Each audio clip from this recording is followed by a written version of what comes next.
Estimados alumnos, sean bienvenidos. En esta ocasión vamos a estudiar la fisiología de las plantas ante el estrés medioambiental. Los objetivos son los siguientes. Vamos a explicar en qué consiste el déficit hídrico y las formas de resistencia que tienen las plantas. Y vamos a identificar el efecto de las altas temperaturas en el funcionamiento también de las plantas.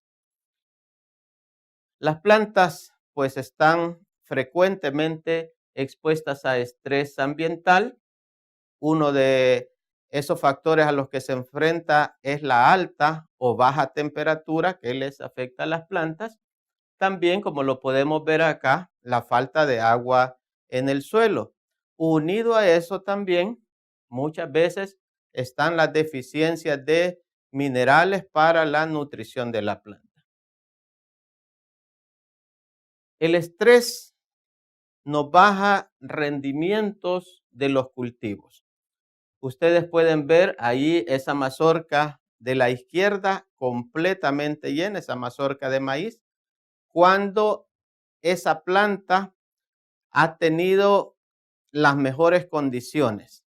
Entonces tenemos unos altos rendimientos, pero cuando tenemos estrés hídrico o por altas temperaturas también, y acá podemos verlo, miren la cantidad de granos que se puede formar.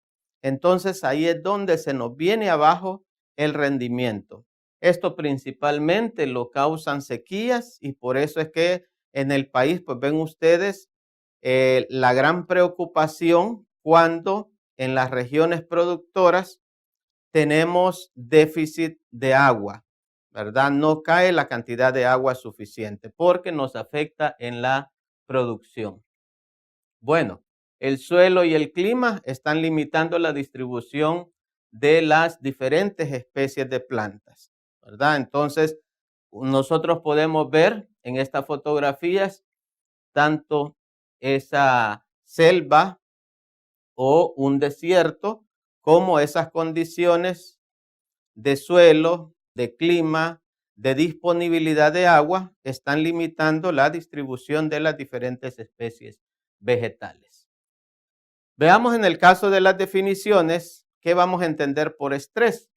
El estrés generalmente se define como un factor externo que está ejerciendo una influencia desventajosa para la planta. O sea, no está siendo favorable, sino que le está causando una desventaja, un daño. En el caso tenemos esos factores pueden ser ambientales o conocidos como abióticos y tenemos los factores bióticos que son producidos por organismos vivos también. Acá lo pueden ver ustedes en la figura, el estrés que puede estar sufriendo la planta, los factores que lo causan, el estrés biótico o el denominado estrés abiótico. El estrés biótico tenemos el ataque de insectos, microorganismos, los mismos animales herbívoros. Y en el caso del estrés abiótico, pues tenemos aquí la sequía, las altas temperaturas, ¿verdad? El agua en exceso también causa estrés. Tenemos la definición también de lo que es tolerancia al estrés. Y cuando hablamos de tolerancia, es la aptitud que tiene la planta para hacer frente a un entorno que está desfavorable. Ahora, ¿qué? Un ambiente que es estresante para una planta no lo puede ser para otra. Ejemplo, aquí tenemos el caso de frijol. Frijol necesita temperaturas más frescas. Si en dado caso, ¿verdad? Al frijol lo tenemos o se nos incrementa la temperatura o lo tenemos en un lugar de temperaturas altas, esas condiciones son desfavorables para ella, para este tipo de planta. No así para el caso de la caña de azúcar.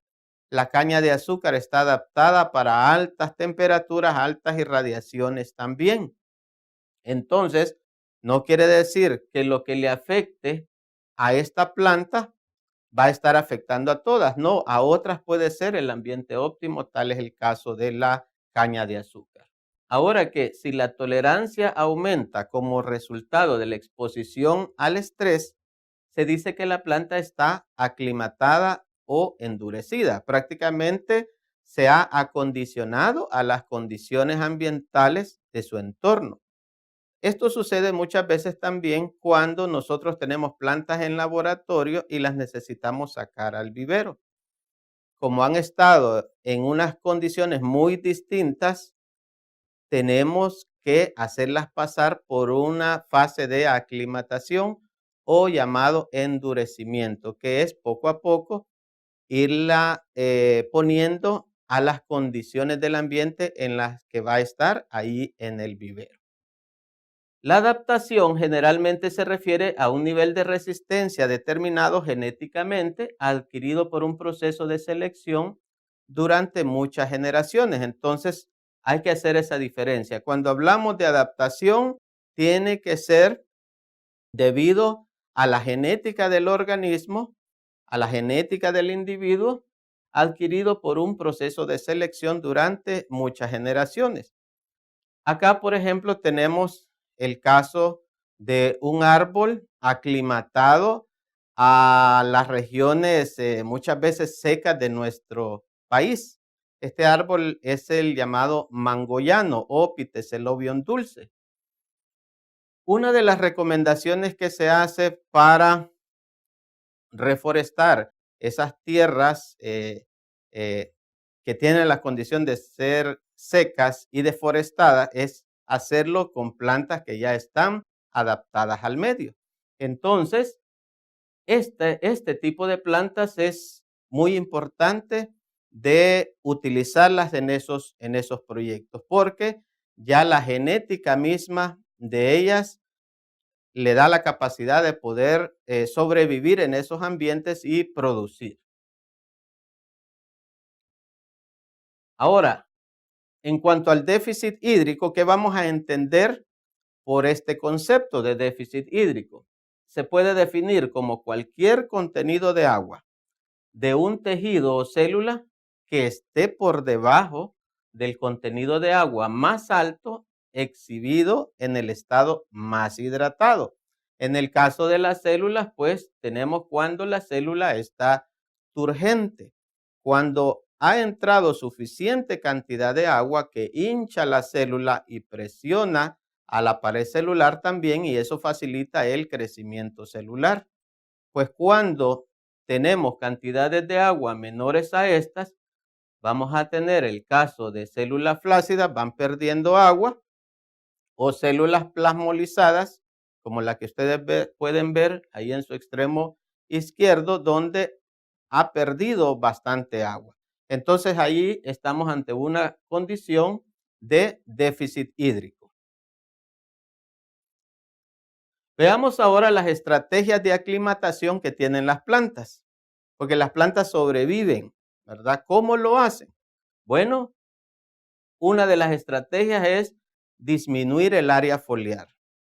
Y acá en la gráfica se puede ver en esta línea de acá las plantas que no han sido expuestas a estrés hídrico con un área foliar mayor que cuando las plantas han estado expuestas a estrés hídrico.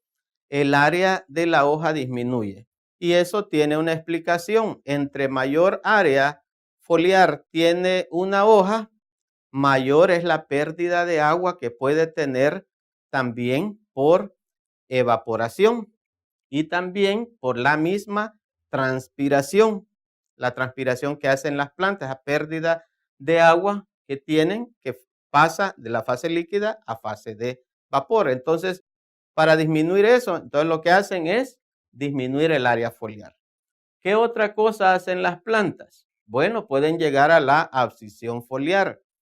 La abscisión foliar, ya lo estudiábamos, es la caída de las hojas. Cuando se ve en déficit hídrico, cuando peligra el contenido de agua para la vida misma de la planta, entonces viene y elimina hojas también. Y se queda, como lo pueden ver acá en la figura, entre mayor sea el déficit hídrico que se está en la que está la planta, pues vemos nosotros cómo va perdiendo el número de hojas hasta quedarse, ¿verdad?, con las mínimas que le permitan subsistir. También tenemos el mayor crecimiento de las raíces. En déficit hídrico vemos un mayor desarrollo de las raíces porque van a buscar en los niveles profundos del suelo el agua disponible para la planta. Entonces, este es un buen factor, ¿verdad?, de estudio de las plantas en esa adaptación que tienen al medio también. Otra estrategia es el cierre de los estomas. Ustedes saben de que las plantas deben tener los estomas cerrados para permitir el ingreso de CO2 y poderse hacer la fotosíntesis. Pero cuando hay déficit hídrico, vienen las plantas y para protegerse de la pérdida de agua en forma de vapor, cierran sus estomas. Por los estomas entra CO2, pero también sale agua en forma de vapor. Así es que cerrando los estomas, ellas están procurando mantenerse hidratadas. Eso sí, ya vamos a ver que tiene un efecto también en que no deja entrar CO2 y por lo tanto la fotosíntesis no la va a poder hacer porque no va a tener la materia prima para hacerlo, que es el caso del CO2. Otra estrategia que encontramos nosotros es la producción de una cutícula más gruesa.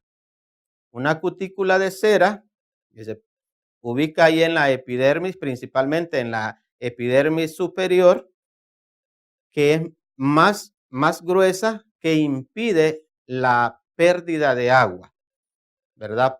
Ya vimos que por el área foliar, si entre más grande es el área foliar de una hoja, mayor pérdida de agua tiene. Pues entonces, produciendo una cutícula más gruesa, impide la pérdida de agua, o sea, la baja a lo más mínimo posible. Ahora, veamos el efecto del estrés hídrico sobre la fotosíntesis. Afecta el crecimiento foliar y la tasa de fotosíntesis. Ustedes pueden ver acá en la figura cómo la tasa de fotosíntesis disminuye porque también ha disminuido el tamaño de la hoja. La expansión de la hoja se viene abajo porque no hay suficiente agua. Asimismo lo hace también la tasa de fotosíntesis. Y aquí hay que acordarnos de algo también. La fotosíntesis utiliza agua para reducir al CO2. Los hidrógenos que utiliza la fotosíntesis para reducir al CO2 provienen del agua. Así es que si no hay agua o no hay suficiente disponibilidad de agua, entonces la fotosíntesis también va a disminuir porque no hay forma de producir fotoasimilados porque le está faltando el hidrógeno que obtiene del agua específicamente. Ahora, el estrés hídrico no afecta la translocación y este es un factor clave en casi todos los aspectos de la resistencia de las plantas a la sequía. Aunque haya estrés hídrico, se ha visto que las plantas no disminuyen o no dejan de traslocar los fotoasimilados hacia los órganos que lo necesitan. Recuérdense que los fotoasimilados están siendo producidos por las hojas y de ahí se trasladan hacia todos los órganos que lo están demandando para vivir, pero también para almacenar nutrientes. Entonces, esto no se detiene y ese es un factor clave para la resistencia. Y por último, tenemos el caso del estrés por las altas temperaturas. Vean, la mayoría de las plantas no pueden sobrevivir a una exposición prolongada de temperaturas que sean superiores a 45 grados. La mayoría de plantas C3, C4 no lo pueden hacer. Pero tenemos el caso de las plantas CAM que pueden tolerar temperaturas de 60 a 65 grados centígrados. Pero ellas tienen este metabolismo que lo han cambiado, ¿verdad? Y ya lo estudiamos cuando estudiamos los sistemas fotosintéticos, estudiamos a las plantas CAM, por ejemplo, Y ellos pues entonces abren los estomas durante la noche, en las horas frescas, ¿verdad? Del desierto, que se dan en la noche. Entonces abren los estomas, no hay mucho problema de pérdida excesiva de agua en esas horas nocturnas. Entonces abren los estomas y puede entrar CO2, ¿verdad? Que es fijado y almacenado, ¿verdad? Temporalmente ahí en la célula, para que en el día, con la presencia de la luz, ahí sí peligra la pérdida de agua, entonces vienen y cierran los estomas. Cierran los estomas, ¿verdad? No entra CO2, pero tampoco pierden agua. Y hacen la fotosíntesis porque ya tienen almacenado CO2 que guardaron durante la noche. Bien, estimados estudiantes, esto ha sido todo. Gracias por su atención.